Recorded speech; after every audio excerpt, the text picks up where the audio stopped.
Well, hello, guys. You're listening to Beauty Bytes with Dr. K, Secrets of a Plastic Surgeon, and today's podcast is going to be fascinating. We are going to talk to two amazing founders, Allison Conrad and Jay Small. They're co-founders of Arey. This is the first proactive and functional beauty brand to target aging hair, and Arey is just a supercharged, high-functioning formula. It's really going to help with hair longevity, and it's really breakthrough science. So I'm so delighted to have you both here. Allison has a background as an entrepreneur and received her MBA from Stanford University, ran a beauty brand, and has now launched this amazing hair brand. And Jay is a trichologist. He's a certified trichologist with the World Trichology Society with over 20 years of experience. He's a very highly sought after hairstylist. And I think this is going to be a fascinating podcast. I was just telling them that this is my year of obsessing about hair. Welcome to the podcast, Allison and Jay. Jason. Oh, thank you for having us. You can call me Jay. I had a barber once that called me Brian. Not a big deal. So I saw Jason on your Zoom screen, so I was like, Jason? Jay is fun. Jay and Kate. Happy to be here. Thanks for having us on. Love to share more and love that you're on this kind of year-long hair journey. You have beautiful hair yourself. So, in our world, preservation is key. So, preserving what you have would be excellent. So how did you two meet and get connected to form this company called Arey? Yeah, it very much came from a personal experience. Jay's been my hairstylist for the past 10 years. So it was really, seeing gray hair, not being very happy about it, wanting to do something proactive. I was doing all these things for my skincare regimen. I was looking into Botox proactively, using every hyaluronic acid, retinol cream under the sun that I could get my hands on, getting laser facials, exercising, eating well, doing so many things to age as gracefully as possible. And for hair, I was really faced with no options in gray except for accept the gray or dye the gray. And there's plenty of hair loss options, but I wasn't personally experiencing hair loss. I was really focused on the color change. And so that led us on this journey of figuring out a solution for myself. And then, Jay, knowing that there's many other people like myself that are feeling the same way and wanting something to do proactively and preventatively rather than reactively. And I think a big part of it was I 20 years with clients, I had developed these relationships that were more than just a client and a stylist, but these were friendships. And I knew a lot about Allison. I knew that she, was an entrepreneur, had 2 kids, was really healthy and proactive in all other elements of her life. So to recommend using a hair dye, for example, on her every 6 weeks, and then as it gets more progressed, every 5 weeks and every 4 weeks and every 3 weeks, just seemed like I knew that she was going to be upset with me at some point. So in the beginning, I was like, hey, listen, let's just hold off on this and or embrace, right? So that was kind of where I was left as a stylist with not many options. And my training had never really given me any other kind of conclusion as to why we were going gray. I think we all assumed it was primarily genetic. And then we started to dig in more, and I'll let you take it from there. Yeah, I think we were pretty shocked to find out there's only one gene that causes gray, and it accounts for about 30% of why we go gray. So it's not the whole story. There's a whole host of nutritional deficiencies that can result in graying hair, and oxidative stress we encounter all the time from sun exposure, right? It's not just affecting your skin, it's affecting your scalp and your hair. Smoking is one that is also a really bad thing for not only your health, but also for graying hair.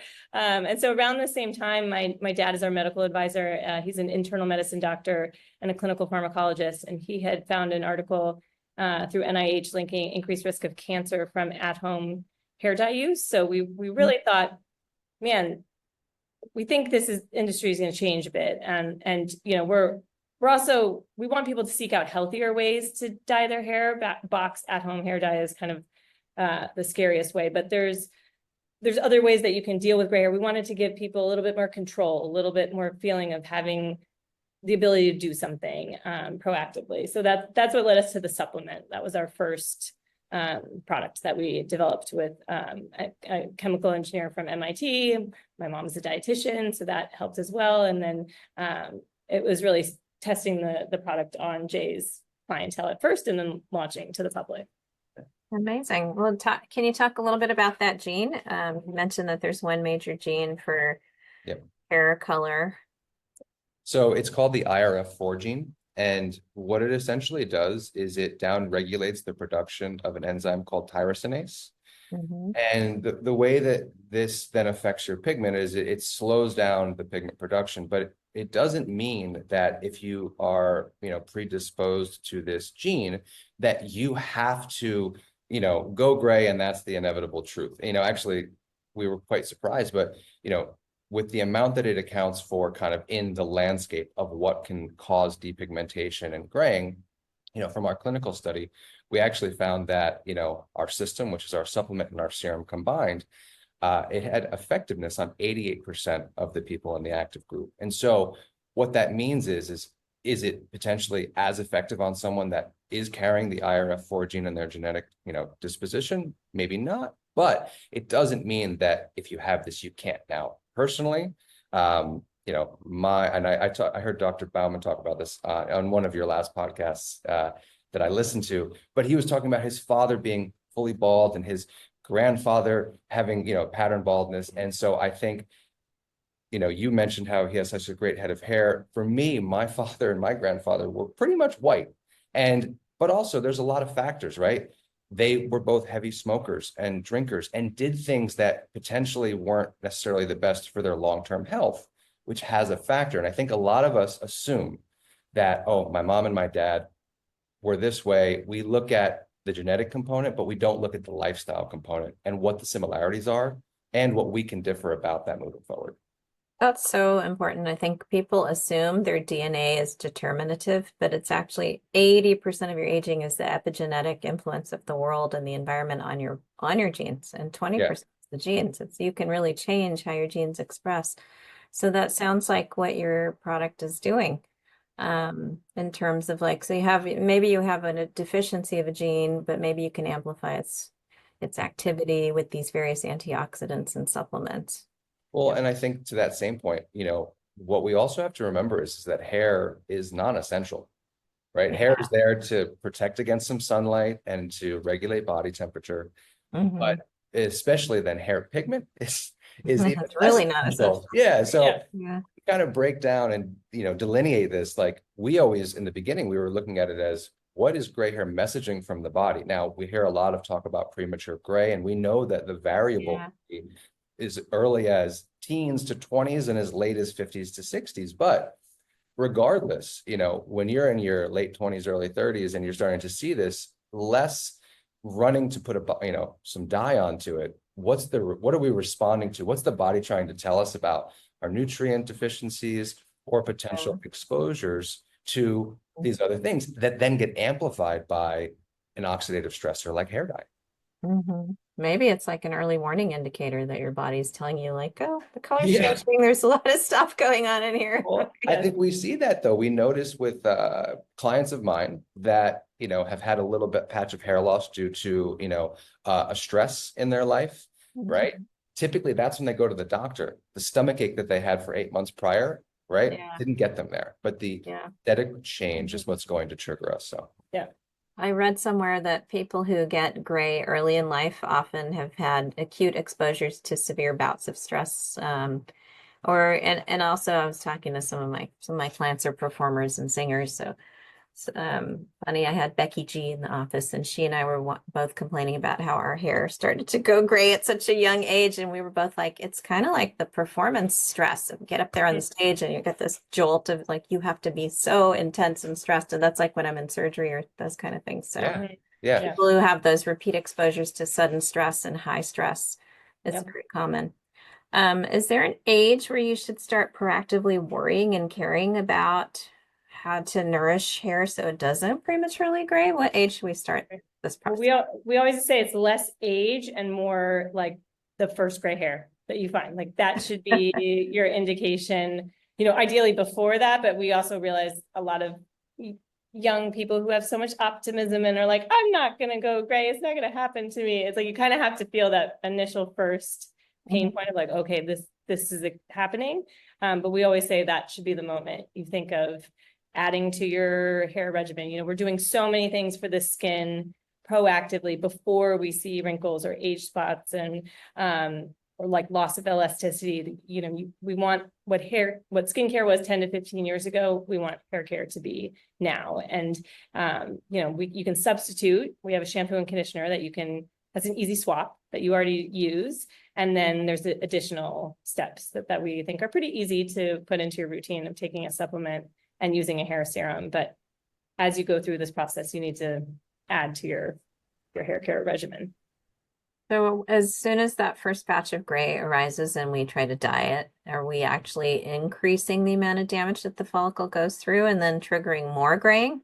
Yeah. So what I started to notice was the people who I was seeing, two things, right? You start to use hair dye and then the frequency starts to become more frequent, right? So, I have 10 grays that I'm covering. Well, now I have 20. So I need to come in a little sooner because the root is a little bit strong, right? And what people don't realize is that the chemical reaction of a hair dye is you have a dye and then you have an accelerant. And for those who have coarse texture, higher quantities of gray, you need a larger accelerant, right? And that accelerant could be the equivalent of like, oh, okay, I'm going to knock on the door, they'll let me in, or I'm going to kick the door down. The level of repair or the pace of repair of the scalp after color exposure is what's going to be varied. So if you're doing gray coverage, you know, every 4 weeks, you have this timeline after where it could be several days up to a week where your scalp is just trying to regulate and repair and balance the, you know, free radicals that have been the result of this stress.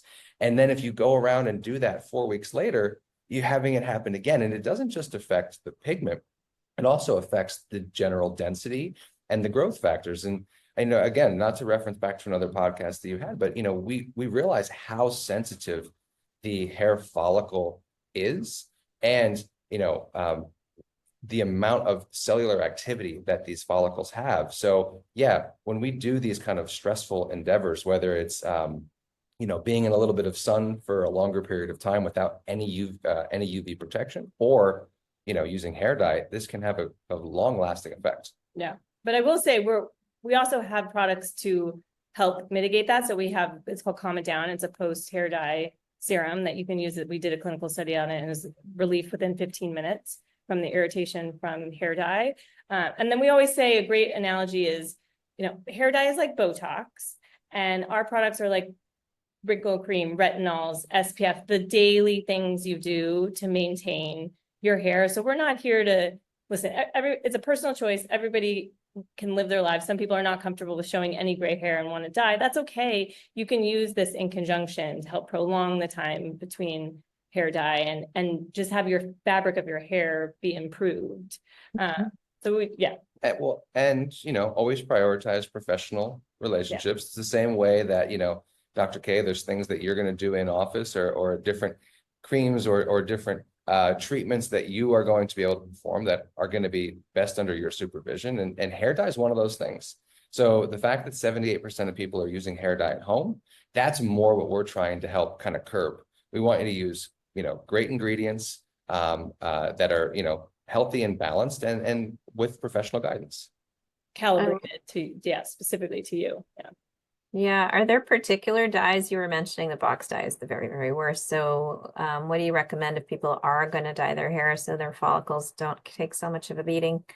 You know, the biggest thing actually is it's less about the dye product and it's more about the developer, the accelerant that I spoke of that you choose. So commonly we are all, you know, accustomed to knowing like 5, 10, 20, 30, 40. These are levels of strength in developers. So when you say use a box dye at home, that box dye has to make Dr. K, Allison, and myself all the same color of chestnut blonde or chestnut brown, you know? And so to do that, it has to have a higher chemical payload in order to keep that consistent amongst all the users. But when you go to a salon, this, you know, the stylist can say, well, you know, Jay, you probably don't need as much as Dr. K to get the same result. And so they can, like Allison was saying, calibrate the developer.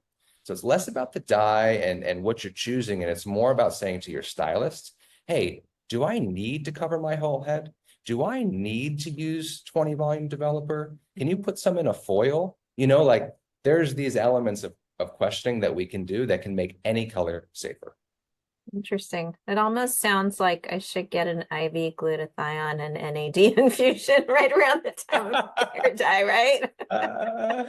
That Well, should be a that's, new trend we should start, Jay. yeah, no, I mean, I think it's like, and it's funny because we laugh, but when we started to launch, like Allison was saying, calm it down, I started to talk to clients about it, and they're like, you know what? My scalp is pretty irritated after I do hair dye. We are accustomed to it. Yeah. Just like Yeah. Allison says, oh, if I use this cream and I don't feel a little bit of a tingle, it's not working. Well, Yeah. Yeah. I think that is where, we want people to, be able to talk to anybody, about their first gray, not just me when it's actually 100 of them. And we want them to say, hey, actually, this is irritating my scalp. Can we do something different?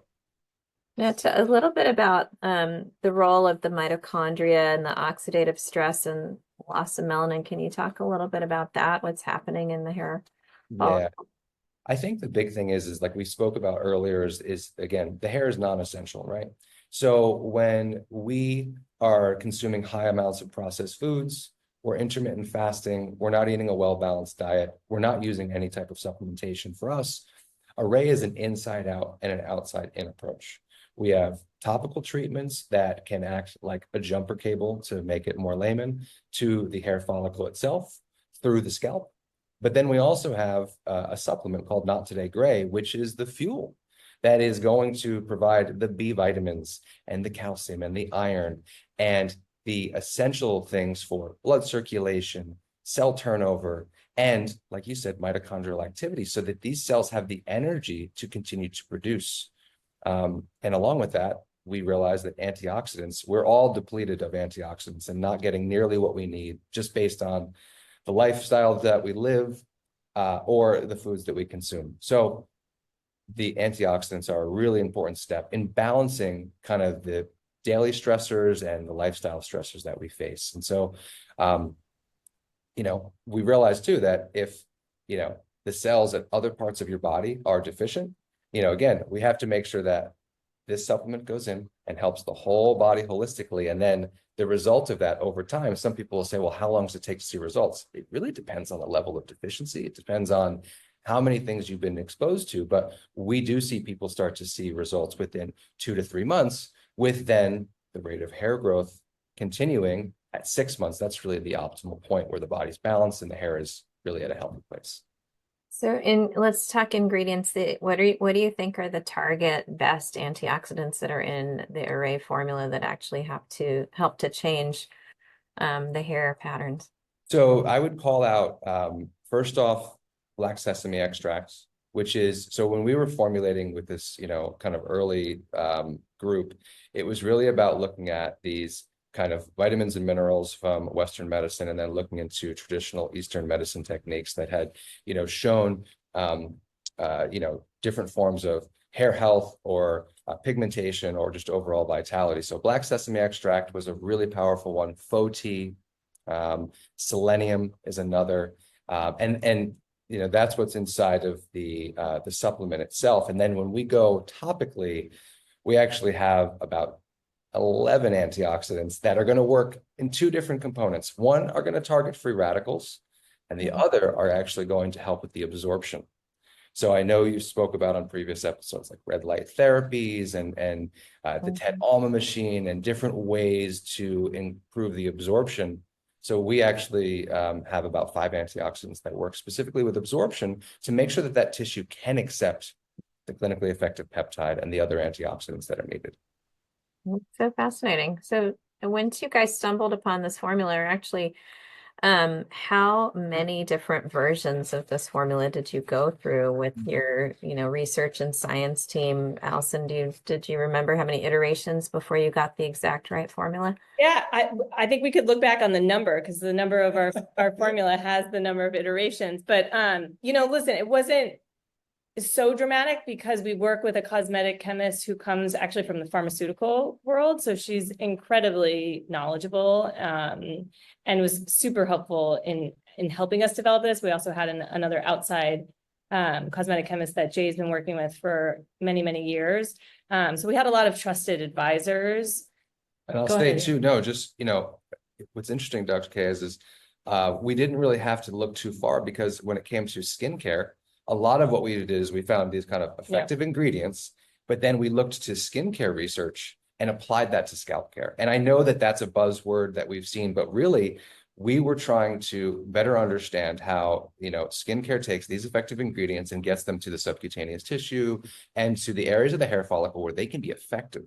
And so it was a bit of looking to our left and saying, okay, well, what's happening over here? And then working with his cosmetic chemists to obviously identify, the most effective ingredients as well. Yeah, and all of the ingredients we include for the gray had clinical backing themselves. So we knew that we were using effective ingredients to put into the formula and then having our own clinicals to validate the ingredients and the products together. So yeah, I think it's this fine balance between, if you have too many iterations, there's probably something you're not doing right. And if you have too little, you probably haven't tested enough. So it's kind of like, where's that perfect balance? And for us too, it was so important to create a product that people enjoy using. So we don't have oils, there's no scent in the serum.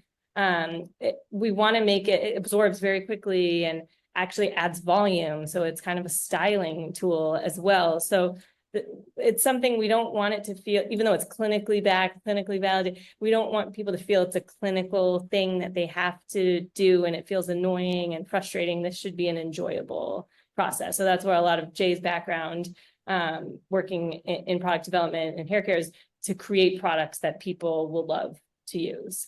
So I love that. Jay, you're a trichologist. I don't know if the whole audience knows what a trichologist is. My mom doesn't either. It's fine. Yeah, I know, but let's explain what is a trichologist and how does that change your perspective and your approach to hair care that you have this scientific background? Yeah, so I started as a hairstylist and I spent about 20 plus years kind of in that.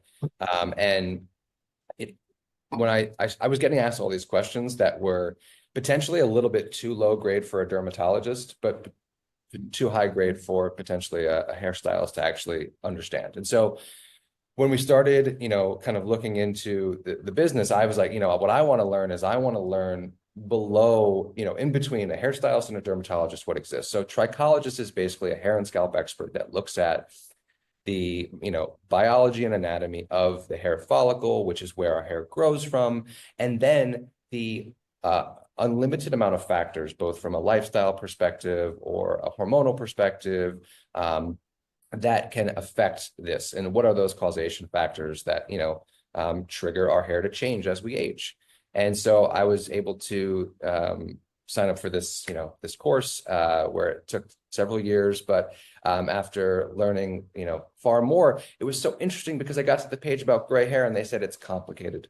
I'm going to be honest, Dr. K, I was like, man, I really might be onto something, because I didn't tell anybody that I had a hair care company at the time. I wanted to just kind of learn from everybody and not have any bias. And it was really fascinating because, it showed us that there's so much that can be done in this. So to your question about formulation iterations, a lot of our formulation changes are based on new ingredients that came to the market that someone said, hey, you guys are really, capturing an audience and people are trusting you.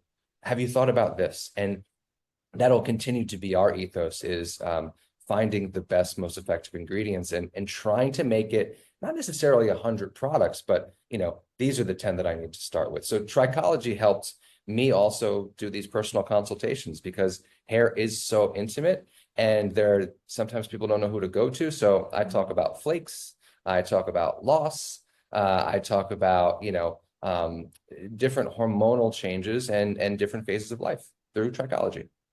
Yeah, it is a very intimate connection. There's so much self-confidence and self-esteem connected to our hair. So it's no wonder that it takes center stage a lot of times. When can patients expect to see results when they get on Arey? And do you have to do the serum and the pill together, or is it just kind of, you can do one or the other? So we do recommend the supplement and the serum. And I do get this question a lot when I'm in store with customers. And, obviously, whenever you bring a supplement into your routine, you want to look at what other supplements you're taking. Now, what's great is that this was formulated to be taken alongside of a daily multivitamin and still be within, tolerable limits and safe for the body. But the supplementation is so important when it comes to the fueling of the body. Now, The topicals is, where a lot of people want to start. And like Allison mentioned, we have a shampoo that also contains our patented formula.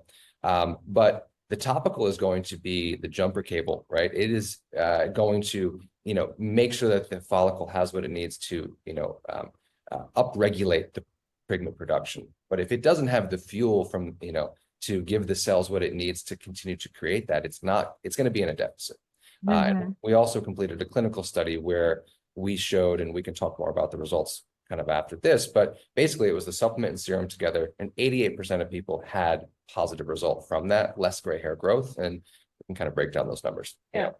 Oh, 88%. So were you guys ecstatic when you found that you had for reversing gray hair? Because that's kind of like, I think I've even dreamed of that, like in high school and college, like, wow, if only I had the ability to change hair back from gray to non-gray, you would just, well, that's some good foresight, Dr. king of the world, right? Yeah, I think that was a really great result. But I think what was even more surprising to us is it was placebo controlled. So in the placebo group, we saw after 6 months, that group had 10% more gray hair than in the start of the study.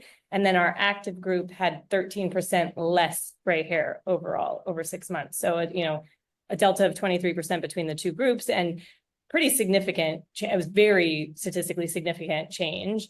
And we even thought 10% more gray hair over 6 months was more than we expected. Nobody's done a study on how fast your hair goes gray over time. And so it is inevitable. We're aging, you're going to experience more gray hair over time. But if we can slow that process, repigment some, of those that can still be repigmented, that's a huge result. So we were pretty stoked. And I love, and Allison mentioned it, and again, I'm going to call out Dr. Bauman because I love that piece, but he talked about repigmentation with the TED Alma machine, and it's repigmentation is such an important word versus reversal. Yeah. Right. There, I did not put up balloons for that. Oh my gosh. But that's exciting. But repigmentation is where there is still some of the melanocyte stem cells that are in the bulge region of the follicle. So that's why a hair strand can continue to grow gray, right? Because the body is going to continue to produce hair strands, but we need to have some of those melanocyte stem cells there to stimulate and to bring further pigment from. So it is so important to see it as repigmenting, right? I have this one white hair, but there's likely hairs around them that are in the graying phases at 10, 20, 30, 40%. That's where I like to look up close and personal at people. And you'll even see, and I'm sure you've seen it too, where there's some follicles that have multiple hair strands. And so if you have a follicle that has one that's white, one that's brown, it still means that there is pigment available in that. It's just not enough to, give it to both hair strands. And so we want people to realize like what's possible, but, also kind of dig in with us and get past 3 months and 6 months and get to a year where you're not thinking about your hair in a negative. You're kind of proud of what you've grown and what you've shown. Yeah, but we also saw in the study, people had thicker, fuller, shinier, softer hair. So this is not just about the gray. It's really about the hair in general, hair wellness, hair longevity. And your hair doesn't age just in one way, just like your skin doesn't age in one way. So there's many changes that happen to the hair as we age. And we were very excited to see that this can help with much more than just the gray. I think this is really exciting. This should be like a birthday present that you should give to someone you really love. You give them a year of hair growth treatment, well, it's so funny, or like a Mother's Day thing. Something like, don't get me flowers anymore. This is Mother's Day is one of our biggest important days. It's really interesting. Well, and for so many years, like, I don't think people would say like, right. A lot of times we wait till we go gray here on our hairline, right? But, a lot more hair in the back, and your friend might see a gray hair in the back, but 10 years ago, not say, hey, you have a gray hair, because there's no solution. Like you're just saying, hey, I'm aging. But now we see it as, oh, let's open up this conversation. Let's tell someone, because we want someone to feel as if they can be proactive about it and preserve what they have. And, you'll have some people say, well, I want to embrace gray. Well, so do I. I'm embracing gray, but I'm embracing gray at a percentage. It doesn't have to be 100% or 0%. There's so many different levels through that, and it's just where you're comfortable. We want it to look and feel its best. So if you have a hair that's gone totally gray, can it repigment? We have in some cases seen that. And so, okay, so actually we'll break it down from the study. So in the study, we saw that of that group that had, less gray hair growth, 39% had repigmentation.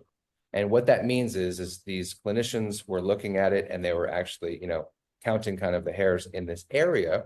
And so that means that a hair strand that was kind of on the fence, looking kind of gray, kind of veering toward white, because we also use white as a determining factor, had, more pigment after and was no longer identified as that. So if you have a patch of hair that is fully white, I am going to say it's not likely. But if you have sporadic graying and some that are, closer to white, we have definitely seen people see those, repigment, and come back. But we are in the business of, and not overpromising. Yeah, that's so important. And we have new technologies now. I don't know if you are familiar with exosomes and how we can microneedle them into the scalp. And there are some truly amazing cases where they can help trigger or reactivate, I think, dormant mesenchymal stem cells that can fully repigment. But there have been some interesting case reports where, people can go from gray to repigmented, which is so unusual.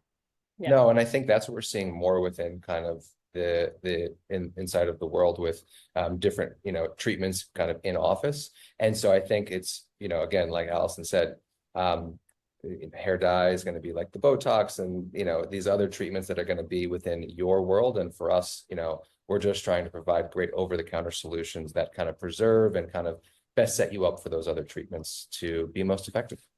And Alison, how do you go from taking this amazing idea and then the science and the clinical trials to like getting funding to launch a company like this? Was that a huge process? This is not my first rodeo. So this is the third startup I've done, 12th company I've been involved in. So I certainly, I'm not new to this game, which helped because I had a lot of connections that were able to get us with a supplement manufacturer that's very established and works with very large brands. They don't normally take on startups, but they believed in what we were doing. And we had people vouching for us and backing us. Same with our cosmetic chemists and the manufacturer that we use for our topical products as well. Large manufacturer does not take startups, but he had been waiting for somebody to create something in this category and create this category. So it was very exciting just to see how many people really rallied behind our idea and really saw the potential. And it's been great. We have amazing institutional investors that believe in what we're doing and help us navigate, certain things. And we have an incredible team now behind us, growing the brand. And I think, but central to everything, Jay and I still talk to customers on a daily basis. I mean, that is the most important part of this whole thing, is creating great products that can change people's lives. And so we stay very focused on that and not getting too distracted by, potential growth opportunities or things that maybe distract us from the core reason of why we're doing this. And the core reason why we're doing this is we want our daughters to have a different solution for their hair at some point. Like that's really, I think what sometimes people look at, white space or, space in the market. And, at my core, I'm a product developer that likes to make products that work. And so, I'm used to sitting in a studio and having someone come back 6 weeks later and be like, this did or did not work. And so when you take that ethos and you apply it to what people see as a direct consumer business that has kind of a larger following, that's really at our core is connecting with customers and making, honest products that we use and we want our families to use. Yeah. Well, do you think there is definitely this growing movement towards longevity and prejuvenation? How is hair care going to fit in with that? Yeah, I think, for years, from the industry that I worked in, hair care was very reactive. I have gray hair, I have dry hair, and they didn't realize that the things that were being prescribed to them were actually making their hair worse. So heat damage, color exposure, using bleach, not using some type of an SPF within your hair care routine was leading you to a place of deterioration that needed to be fixed. And so I think the way in which we look at hair care is very proactive, right? You're going to take these steps of shampooing and conditioning. Well, why don't we have ingredients that are, formulated to promote healthier hair growth, more pigments, right? So that you are not left in a deficit. And realizing too that the scalp ages significantly faster than the skin on our face. And so That's it. I didn't realize that. The 6 scalp. times. six Oh, times because of the sun and UV exposure? Probably. sun, UV exposure, bacterial buildup, just follicle activity, and just in general, the way that we treat it, right? Would you ever put hair dye on your cheek? Yeah, seriously. Would you ever scratch your cheek the same way that you scratch the back of your head while you're watching, Real Right. Housewives of Beverly Hills and all the stress that they cause us? Or even shampoos that we use when we travel. You would never be Yeah. like, you know what? I forgot my face wash at home, but I'm going to use this bar of soap instead. Yeah. Versus the way that we, access shampoos and think that it's so durable. It's just not. Yeah, very true.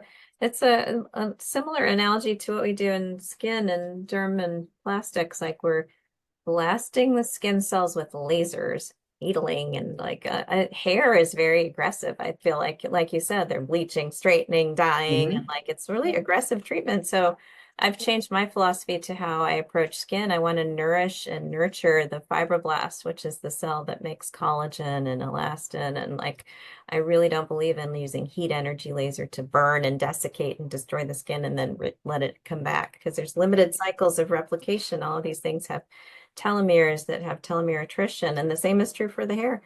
The more times the hair has to cycle and go through trauma and repair, like the less vitality is left within that follicle. So I feel like we need to like reinvent our thinking towards how we, blast and restructure and rebuild these tissues. It starts at a young age too. I mean, I think again, having an 8-year-old daughter, 10-year-old daughter, on Allison's side, 7-year-old daughter, we, whether it's like, a tight braid or a tight ponytail or, again, being in the sun all day and not realizing that level of exposure, it's something that has to kind of be built in early on because it's these kind of this lack of care for, we prioritize SPF all over the bodies, but there's these areas that we just kind of leave dormant and not protected. And so I think it's, equally a part of kind of bringing it into earlier care with the future generation, which is what we've seen within skincare. And again, that's what we're trying to, move it just a half inch up into the hair care. Is there a good sunscreen for hair that you recommend? A sun spray for scalp? We have one. Yep. Oh, yay. Okay, well, that's a good lead in. Yeah, we got you. Live in Mist. And so it contains raspberry seed oil. So it's a natural UVA, UVB protectant. And it's a great just leave-in conditioner that you can apply to the hair and the scalp. I use it on my kids actually too, good. on a daily basis. So yeah, thinking of all those You things. do that. We also make a hat because let's just be honest, Dr. K, anything past 15 to 30 minutes of, extreme sun exposure. 2 things I always say as a trichologist is change your part.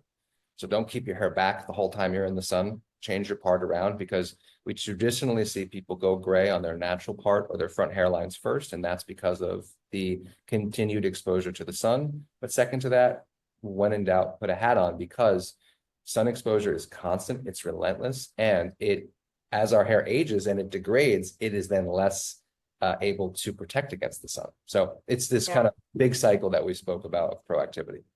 Do you envision Arey kind of becoming part of any in-office protocols, like to bringing it into my office, or how would we integrate it into what we do?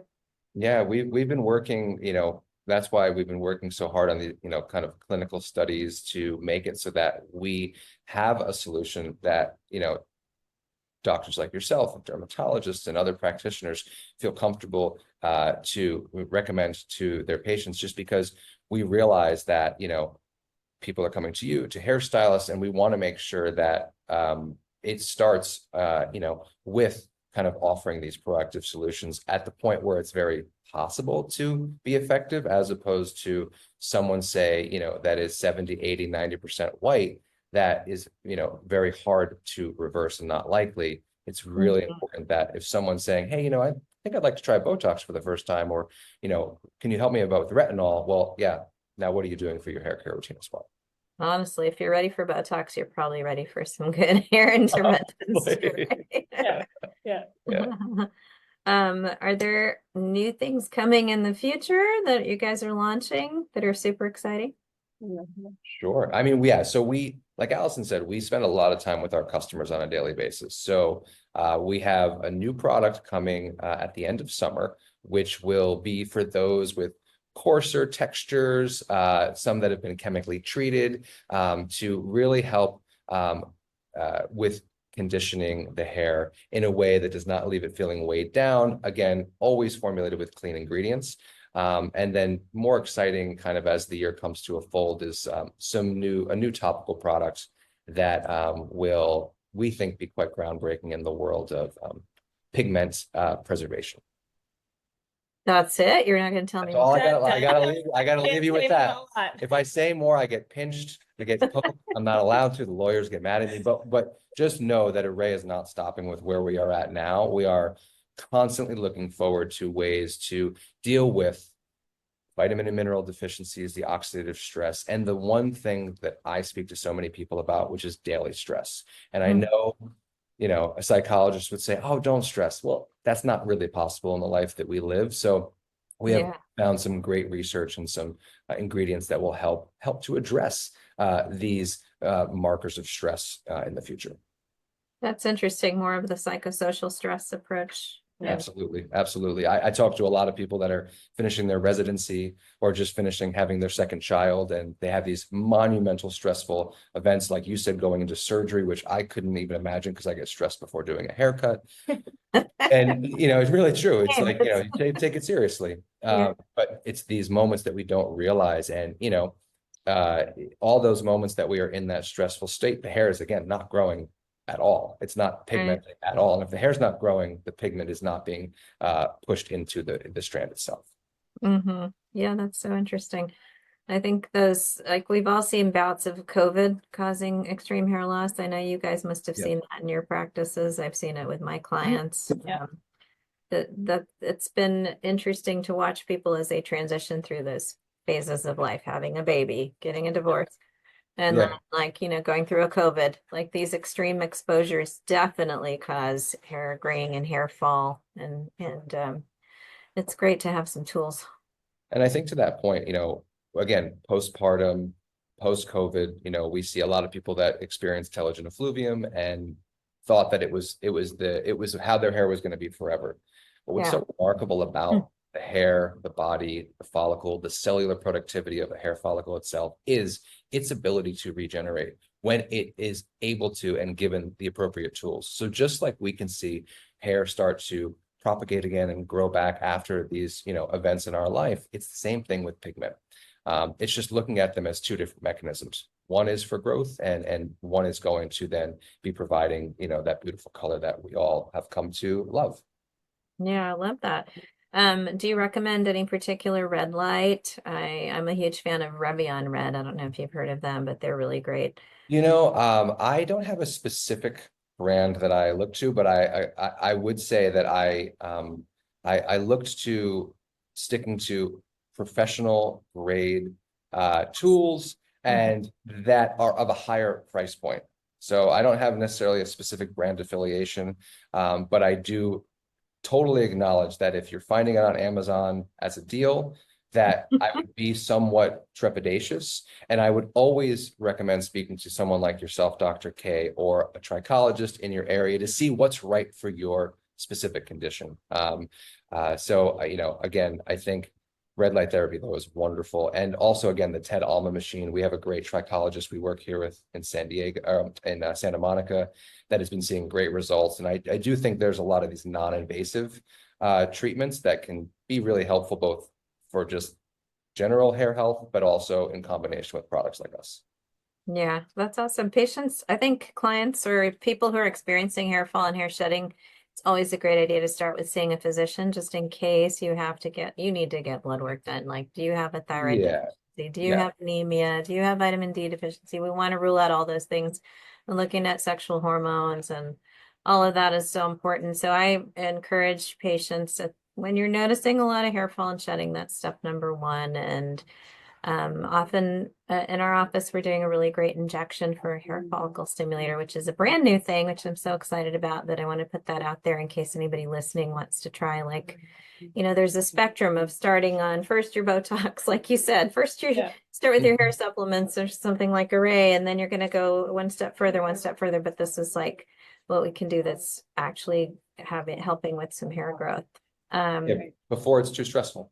Because before there, you you're, have you're to, countering it, yeah. Once you've noticed like 30% of your hair is shedded, it's just not coming back. It's like, you're gonna see a lot more scalp show.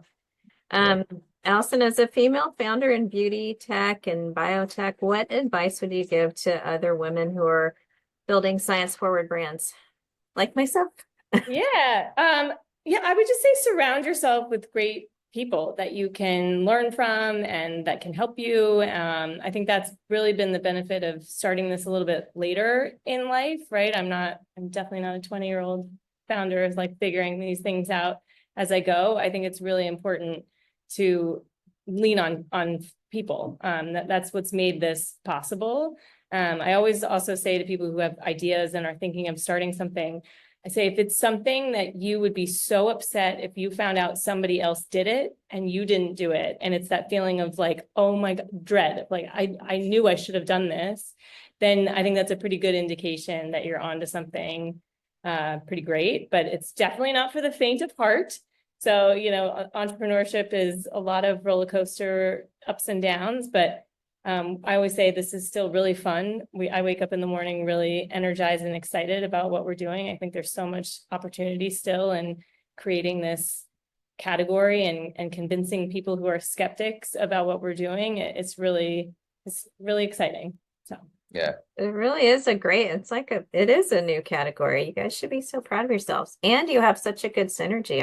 I can tell that you're so connected and you work well together. Yeah. Well, that's why it works, because honestly, I made a lot of products that you've never tried because I made one and I didn't know how to sell them to anybody. So it's really important, to kind of have both sides of that coin. But also it's super validating to see people that were early, like we just had one of our earliest, believers physically pull a hair out of her head that was half gray and half brown at the root. And so for us, it's very motivating to see the positive stories that we can help with people. And, there's always going to be naysayers and there's always going to be people that haven't used it appropriately, but we're here calmly because we know that what we've created is kind of backed by a great foundation, Amazing. How many people have tried Arey so far? Oh my God, I think we're now at almost 300,000. That's excellent. Wow. Yeah. Wow. So you have a lot of really positive testimonials, so that's a great shout out to you.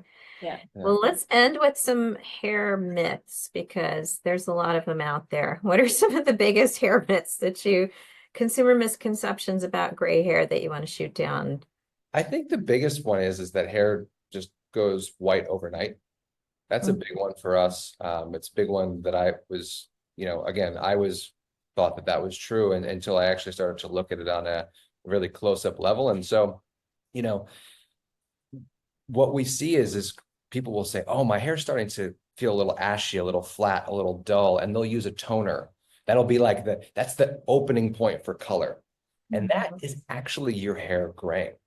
And what you realize is that we've become accustomed to say, oh, our skin is changing a little bit. It's a little drier. It's got a little bit of these fine lines, and we're going to make an adjustment. So within hair, when you start to see any change, it is likely, it doesn't have to become fully white, but there is this whole process that it goes through of graying. And so there's a lot that can be done when you start to see those changes.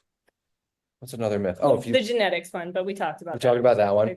If you pull out a hair, you're going to get more gray hairs. True or false? That is not true. So if you pluck a gray hair, you're not going to see more grow back in its place. It's just that a hair strand, this little keratinized protein, right? When it's short and growing, it's very visible. So what'll happen is you will notice them a lot more because they're standing on end as they're growing and trying to, rejoin the rest of your long hair. So if this is the case and this 1 or 2 gray hairs is really bothering you, you can always do a little bit of balayage where you paint on a little bit of dye, to kind of cover it, because that's actually going to help it blend better. But the other thing that we found with our products is that our products help to smooth the texture. Yeah. So it's really important to prioritize products that help with the textural changes beyond the pigment changes. I think that's really good advice. And Allison, have you heard any myths that you want to bring up? I mean, he's the hair expert. Do you want to talk about EBITDA myths? Like, I know, I'm kidding. I think those are the ones we see the most. Yeah. That people, the other one is like, you have to switch up your hair care regimen to see the best results. And it's actually the opposite. You need to stick to a regimen to see results. That's the biggest pain point for us, is just the consistency and the keeping with it. And, it does take time, and it takes consistency to see results. So I think that's another one. I don't know where that started from, but you definitely do not need to switch it up to see results. I mean, I know where it started from. But, yeah. It started in the early 90s when people realized, oh my gosh, we can sell so many products to people. But that's I think a big piece to this, as we move forward, is the other side is that, I think I don't know that it's a myth, but that, we are accustomed to hair care products that are for different textures. This is for this and this is for that. But when it comes to our system, right, the supplement and the serum, on a cellular level, your body does not know the difference between a brown hair, a red hair, or a blonde hair. It just knows cellular productivity. Now, will that texture be different? Yes, but those cells are going to be fueled in the same way. And so I do think that it's important to note from our study, we tested this on people between the ages of 28 and 65 of all ethnicities. And the result across the board for all of those people was, 13% less gray hair in the active group, 88% of people had less gray hair growth overall. And that for us was really important validating tool. Now, we're making another conditioner later this year. That conditioner is for different textures, great. But on a cellular level, it's all the same. This has all been so fascinating. I'm really glad to have met you guys. And how can people who are interested to try Arey reach out to you and order your products? And we just recently have arey.com, which is very exciting. So you can find us there. Our original website was araygray.com. Can I give out I don't want to give out your email with that. No, I'll give it out. So arey.com. Or your Instagram. And Arey is spelled Arey. That's right. I was going to do that just to make sure. But no, I offer personalized consultations that anybody that would like to, just because for us, Dr. K, I'm sure if someone comes in and says, hey, I had this treatment and it didn't work, that's tough. I would love for someone to know what they're getting into. So JAY@AREYGREY.com. You can just say consultation in the subject line, and I will do my best to respond and join a Zoom so that we can help you better understand your hair health. Wow, that's so generous of you. I'm sure a lot of people will take you up on that. They do. Oh yeah, it's busy. We're also in Credo, so that we're a clean brand. So that's one of the retailers we're at. We're at Erewhon here in Los Angeles. We're on Amazon, so you can find us in multiple places. So. And maybe soon in doctor's offices, we'll see. Yep. Exclusively in Dr. Yes, K's office. exclusive. And Allison, what's your Instagram handle? Do you want to share that? Oh gosh, I am not on social, but Arey is, but right? Arey, just Arey. no, at Arey Gray. So AREYGREY. We have great social posting, in my opinion. Yeah. So Awesome. Well, you guys have been a great interview. I've really enjoyed chatting with you, and I hope that so many people out there will change their perspective on how they look at their hair and the preservation that we need to do, like put in the hard work early so we have good, strong, healthy hair for a long time. Yep. yeah, Thank you so much. we really appreciate the platform, Dr. K, and what you're doing for patients and for people that are interested. So thank you so much for letting us share our story. That's my pleasure. And don't forget to find me on my Instagram. It's Beauty by Dr. K, DRKAY. And that's where you can find me doing amazing things with people's faces. Reach out if you're interested in our hair follicle stimulator injection. And also just start taking care of yourself, because this life is too short. We need to invest in who we are in the future right now. That's it for now, guys. Stay beautiful.